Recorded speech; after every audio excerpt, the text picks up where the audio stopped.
অষ্টম থেকে দশম শ্রেণীর শিক্ষার্থী বন্ধুরা, তোমাদেরকে অনেক ধন্যবাদ। তোমরা আমার ক্লাসগুলো দেখার জন্য তোমাদেরকে বেশি বেশি আমার পক্ষ থেকে ধন্যবাদ জানাচ্ছি। আজকে তোমাদের আরেকটি বিষয় নিয়ে আলোচনা করতে আসছি। সেটা হচ্ছে আমরা পরিমাপ বা পরিমিতি অধ্যায়ে বেশিরভাগ এমসিকিউ ভুল করে থাকি। তো আমি তোমাদের এগুলো ধীরে ধীরে মানে পর্যায়ক্রমে সবগুলোই শিখিয়ে দেওয়ার চেষ্টা করব। আজকে একটা ছোট বিষয় নিয়ে আলোচনা করতেছি। দেখো, সেটা হচ্ছে একটি, খেয়াল করবো, আমি একটা প্রশ্ন লিখছি। একটি আয়তাকার বাগানের দৈর্ঘ্য 60 মিটার, প্রস্থ 40 মিটার যদি হয়, এটা বহুপদীতে দিছি। এটা বহুপদী ছাড়াও হতে পারে। যেমন আই নম্বরে বলছি বাগানের পরিসীমা কত। তো দেখো, পরিসীমা মানে কি? পরিসীমা মানে হচ্ছে বাহুগুলোর যোগফল, বা তোমরা সূত্র দিলে দিতে পারো।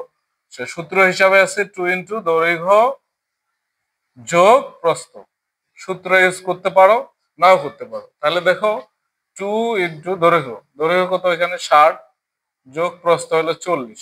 তাহলে খেয়াল করো, 2 এখানে থাকলো, আর এখানে হলো 100, তার মানে কত হলো 200। তারপরে হলো মিটার। এই যে আমাদের বাগানের পরিসীমা কত সহজে বের হয়ে গেল। এরপরে কি আছে এখানে?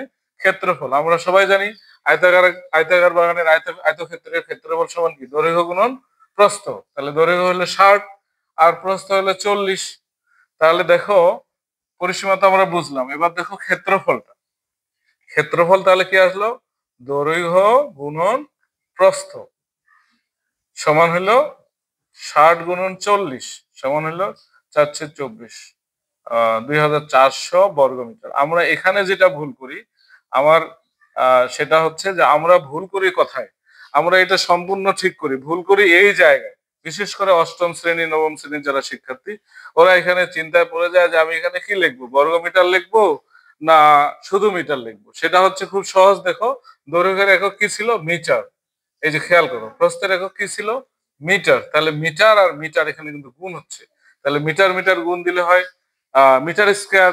স্কয়ার কে স্কয়ার তো, বা স্কয়ার কে ইংলিশ, বাংলা হলো বর্গ। তাহলে আমরা সেটাকে বলি বর্গ মিটার। যদি এখানে সেমি থাকে, এখানে সেমি থাকে, তাহলে তোমরা এখানে বলবা বর্গ সেমি। যদি এখানে ফুট থাকে, এখানে ফুট থাকে, তাহলে তোমরা এখানে বলবা বর্গ ফুট। এই জিনিসটা খুব খেয়াল করবা, না হলে কিন্তু আমাদের নম্বর কেটে যেতে পারে। তো এটা গেল আমাদের ক্ষেত্রফল।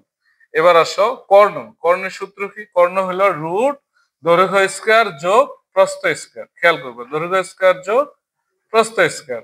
তাহলে এটা গুণ দিবা। প্রয়োজনে তোমরা ক্যালকুলেটরের সহযোগিতাও নিতে পারবো, ঠিক আছে?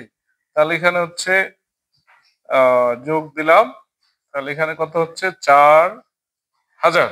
আমরা চাইলে ক্যালকুলেটরের সহযোগিতাও নিতে পারবো। সেটা কি? √4 1 2 3 4000। তাহলে এটা আসলো কত? 63.2। এইখানে একটা আমাদের শেখার বিষয় আছে। এখানে আছে 2 4 5 5 আরো আছে। তো এখন দশমিকের পরে আমি দুইটা সংখ্যা নিব। দুইটা, খেয়াল করবা কিন্তু, দুইটা নেব। 2, এখন এটা কত আসছে? 4। তোমাকে তখন পরবর্তীটা খেয়াল করতে হবে, যে পরবর্তী সংখ্যাটা যদি 5 থেকে 9 এর মধ্যে থাকে, তাহলে তোমাকে এখানে 1 যোগ করতে হবে। তাহলে এই যে এটা আমার হয়ে গেল এত মিটার। খেয়াল করবা, এত মিটার। তোমার মন চাইলে প্রায় লিখতে পারো, না চাইলে না, কিন্তু এই জিনিসটা খেয়াল করবা। আর যদি এখানে দেখো যে এগুলা আছে 3, তারপরে 2, তাহলে কিন্তু তোমার এখানে যেটা ছিল সেটাই হবে। এই জায়গাটাতে আমরা ভুল করি।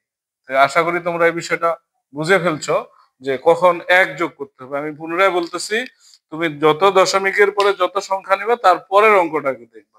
সেটা যদি খেয়াল করবা, সেটা যদি 5 বা 4-এর বেশি হয়, 4-এর বেশি, 5 6 7 8 9, তাহলে 1 যোগ করবা। আর যদি 5-এর কম থাকে, তাহলে ওই সংখ্যাটাকেই রাখে দিবা। আশা করি তোমরা বুঝছো। বিশেষ করে অষ্টম এবং নবম শ্রেণীর শিক্ষার্থীরা, তোমরা এই বিষয়গুলোকে খেয়াল করবে। আর আমি তো তোমাদের সাথে আছি। পরবর্তীতে আবার দেখা হবে। আর আমার ইউটিউব চ্যানেলের লিংক তোমাদেরকে দেওয়া আছে, সেখানে ঢুকবা, বেশি বেশি সাবস্ক্রাইব করবা। সবাইকে ধন্যবাদ।